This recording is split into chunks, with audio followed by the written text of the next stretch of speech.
Hey everybody, it's Jason Blaha here, and today I want to chat with you guys a little bit about grip training. And you guys see in this clip at the start, I'm over here doing a 635 deadlift with a power bar, which is a little harder to grip than a deadlift bar. And you guys notice I locked it pretty good. So I've just got some of my training from this week of generally what I do to improve my grip. And it honestly is not as complicated as people think. And I think a big part of the issue is that because people are not thinking about their grip in their forearms when they're training, that they end up not developing their grip in forearms. And what I mean is this idea that people have, well, if I just use lifting straps, then my back isn't going to get development because my grip's going to give out. When the reality is, you shouldn't be doing less grip work. You should be doing more grip work. And in other words, stop using the straps is what I'm saying. Get your grip caught up. And to me, it is such a bizarre thing because I've always had good back development from training. And when people make those statements that, well, my grip will limit my back, it shouldn't. It's not going to happen. This is a make-believe problem that people have created, right? And it only exists because people want to cheat and throw stuff around. They want to swing around on the pull-ups. They want to cheat with rows with 100 pounds more than they can actually do. Okay, do we see where I'm going with this, guys? If you just did your back exercises correctly, your grip would probably develop in proportion. And you wouldn't have a lagging back, and you would have thick, strong forearms and a strong grip. So a lot of what I'm doing here, notice that all my exercises for my back are pretty strict. And I've experimented a lot with this as far as cheating stuff, even taking straps and cheating and whatever. And here's the thing.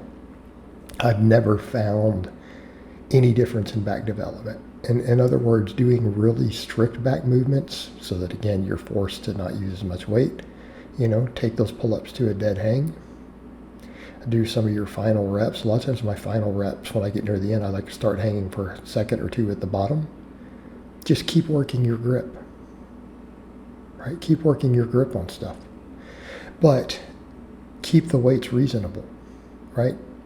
Do it strict so that you develop your back.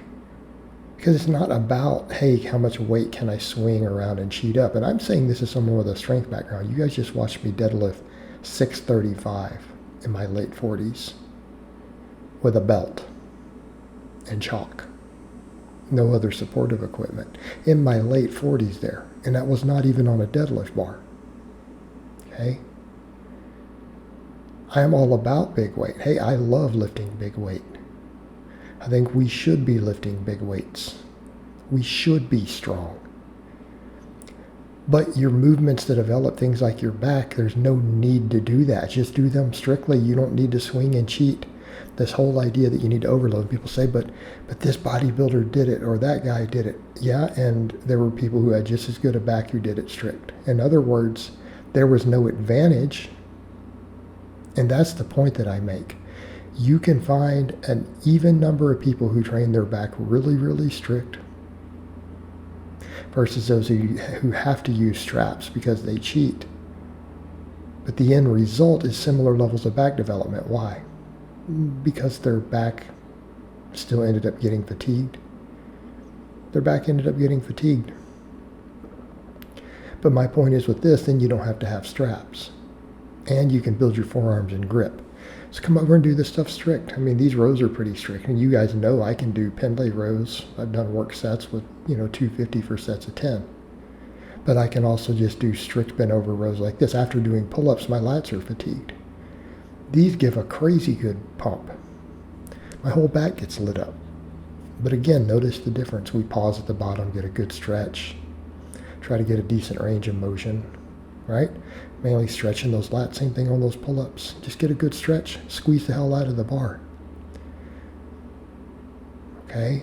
And if you do all that, guess what?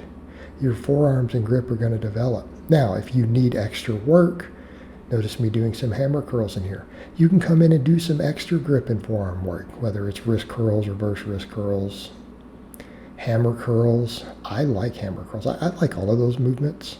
but I really like hammer curls, mainly because for someone like me, my arm development tends to lag, and it lets me get a little extra bicep and brachialis work while still doing a forearm exercise, right? But I find hammer curls, personally for me, hammer curls, especially just that fatigue they generate if we start doing real high reps, it improves my grip. All right, same thing over here, RDLs. Now I can strap up and I can go real heavy on RDLs. But if I just want to use a mixed grip, again, nice long amount of fatigue, and just do these controlled, my hamstrings get really lit up with just 315. Can I do 405 for reps? Of course. It's a little less controlled, a little less tight. So we come back over to the same thing. Can we do this to build hamstrings? And then look, I'm still getting grip training in there. We still get grip training, and that's with no straps. All right? All this stuff builds your grip. So think about it in those terms of, if you do these exercises instead of saying, well, I want my grip to not be the limiting factor, so I'm going to strap up. But the grip is not the limiting factor. It's the fact that you guys want to cheat. Your grip will catch up really, really quick. Okay, same thing there. Look, you just hang down. Sometimes you hang a little bit at the last reps. Squeeze the hell out of the bar. Keep a good grip on the bar. It will build your grip in your forearms. All right, and honestly, even the hammer curls and stuff is not even necessary. Just the stuff I'm doing here. I want to be clear, because I'm weighing 215 while doing those pull-ups. The grip training alone of just my body weight and doing pull-ups, that is enough grip training that your grip should never be an issue on a 500-pound deadlift. Like, if you can do pull-ups at my body weight without your grip giving out,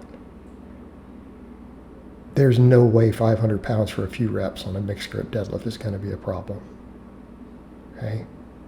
And as far as that goes, bicep tears is a whole nother topic. That's something I should probably make additional videos on. Mixed grip is not the real risk of tearing the bicep. It just makes it easier if you do it wrong. Does that make sense?